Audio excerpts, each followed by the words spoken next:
On the evening of 3rd March 2021, a 33-year-old woman began what should have been an ordinary walk home. It was a route she'd travelled before. It was well lit. She spoke to her boyfriend during the journey. She did everything many people are told to do to stay safe, yet she never made it home.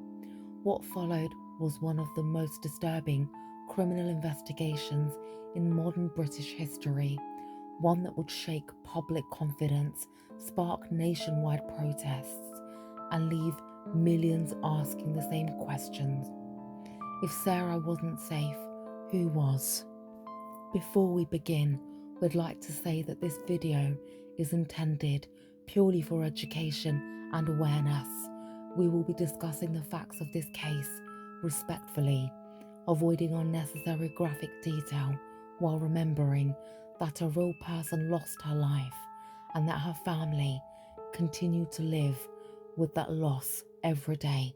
This is the case of Sarah Everard. Sarah Everard was born in Surrey, 1987. Friends described her as kind, intelligent, and thoughtful, with a dry sense of humour and a love for the outdoors. She studied geography before building a successful career in marketing. By 2021, Sarah was living in Brixton, South London, and working for a digital marketing agency. She was close with her family and regularly kept in touch with them. To those who knew her, she was dependable, caring, and someone who simply enjoyed spending time with friends. On Wednesday, the 3rd of March, Sarah travelled to Clapham to visit a close friend. The two spent the evening chatting over dinner. At around 9 o'clock, Sarah decided it was time to head home. Rather than taking public transport, she chose to walk. The journey was around 50 minutes and followed mainly busy roads through Clapham and Brixton. It wasn't the shortest route, but it was considered one of the better lit and more populated options. Before leaving, Sarah spoke briefly with her friend. Nothing seemed unusual. She then began the walk home.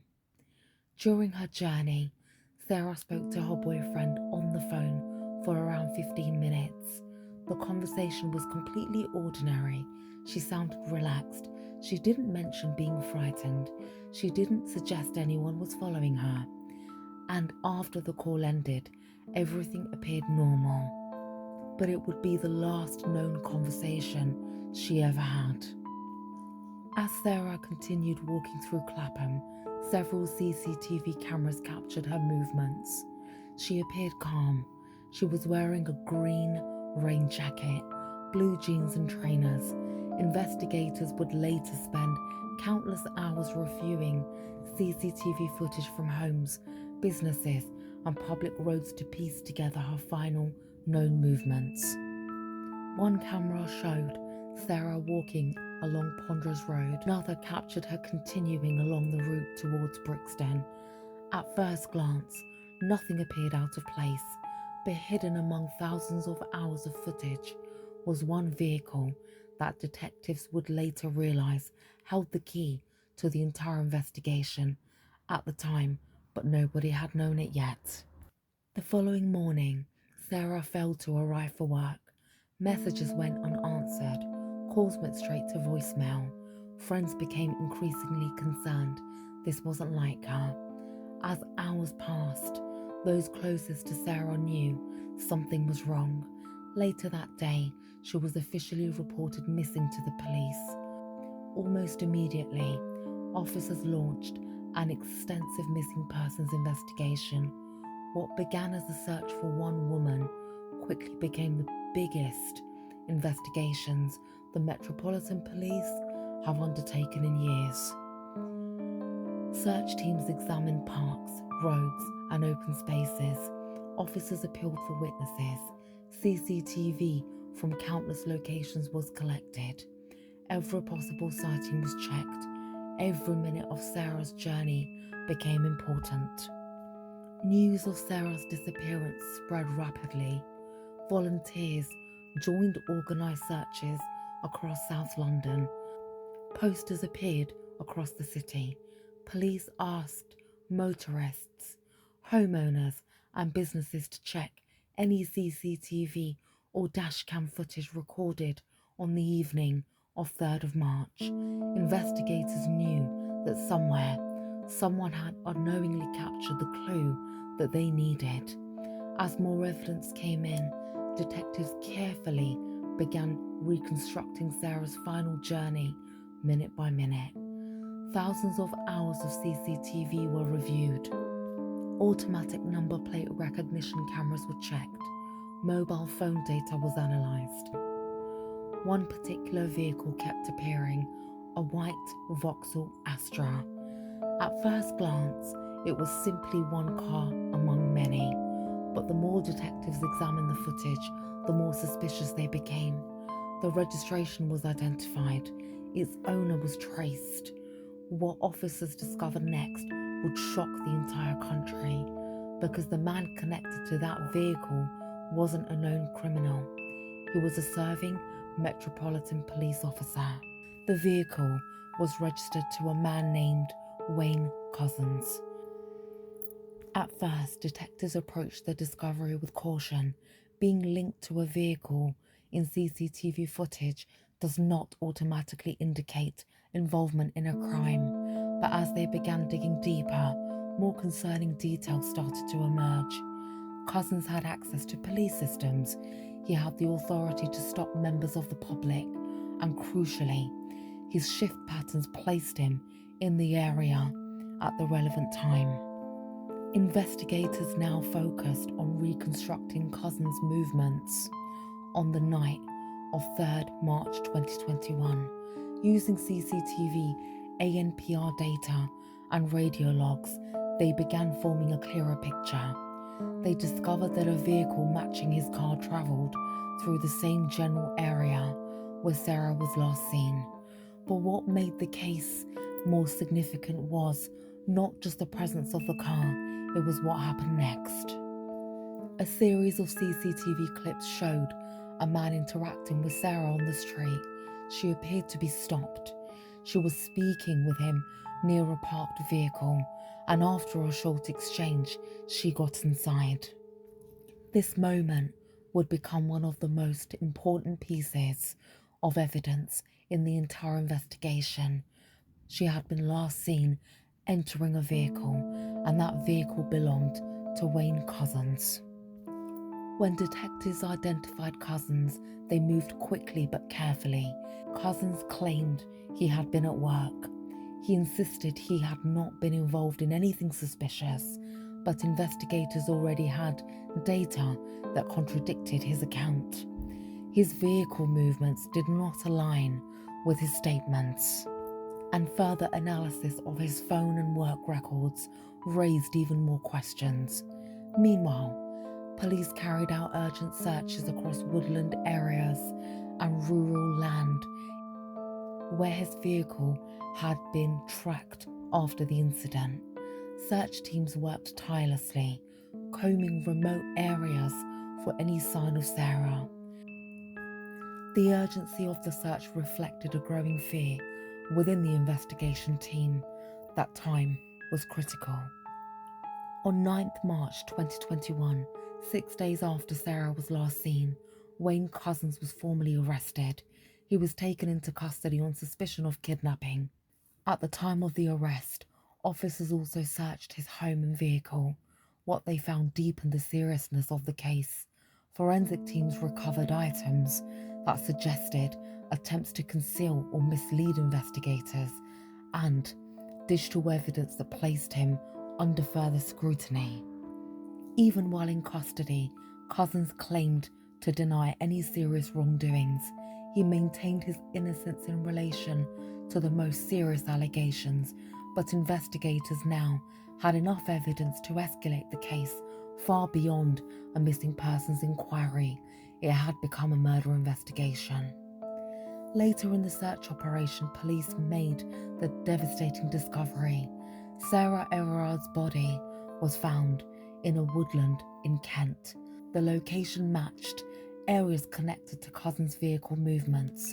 The confirmation brought an end to the search, but it marked the beginning of an entirely new phase of the investigation, a murder inquiry. The shock across Britain was immediate. Public confidence in the policing was deeply shaken. Questions began to emerge about how someone in this position could have carried out such an act, and how he had not been stopped earlier. As the investigation transitioned into prosecution, detectives worked closely with the Crown Prosecution Service. They built a case based on CCTV evidence, vehicle tracking, forensic analysis, and Cousins' own inconsistencies.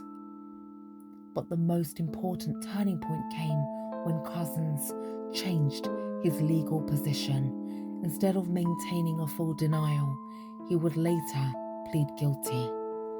By the time the case reached court, the investigation had already uncovered the full truth of what happened to Sarah Everard. But the legal process would still bring a final, devastating confirmation for her family and for the public watching closely across the country. On 8th June 2021, Wayne Cousins appeared at the Old Bailey. In a move that brought both relief and heartbreak, he pleaded guilty to the kidnapping and murder of Sarah Everard. There was no trial with contested evidence, no cross-examination of witnesses. Instead, the court accepted his guilty pleas. For Sarah's family, this meant they would not have to sit through a long trial detailing every moment of her final hours, but it also meant many questions about the motive would remain unanswered. Cousins did not provide a full explanation for his actions, and even in court, he offered no meaningful insight into why he had targeted Sarah. On 30th September 2021, Wayne Cousins returned to the Old Bailey for sentencing. The courtroom was filled with the weight of national attention. Sarah's family delivered emotional statements describing impact of their loss. They spoke about her kindness, her future, and the unbearable pain of what had been taken from them. The judge concluded that the severity of the case justified the maximum punishment available under the UK law. Cousins was sentenced to a whole life order. This means that he will never be eligible for release. He will spend the rest of his life in prison. It was a rare sentence reserved for the most serious murders, and it reflected the extreme nature of the crime and the breach of trust involved. The reaction across the UK was immediate and profound. Vigils were held in London and other cities. However, some of these gatherings led to controversy, particularly around policing and public protesting during COVID-19 restrictions. The case became not only about the tragic crime, but also wider questions about safety. This triggered national controversies about harassment, policing culture, and how protection systems could fail. Whilst the case is often discussed in terms of investigation and justice, at its heart is the story of a young woman whose life was taken far too soon. Sarah Everard is remembered by her family and friends as kind, thoughtful, and full of life. Her name has since become part of a wider movement calling for safety, respect, and accountability in public spaces. And while the legal case has concluded, the impact of what happened continues. The case remains one of the most disturbing in modern British policing history, not only because of what happened, but because of who committed it and the trust that was broken. It is a reminder that institutions are made up of individuals and that accountability must always be maintained. Before we end this video, we want to say again that this story has been covered respectfully, focusing on facts, investigation, and impact.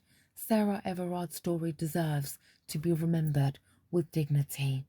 If you found this video informative, consider subscribing to Midnight Archives for more investigative storytelling. And as always, thank you for watching.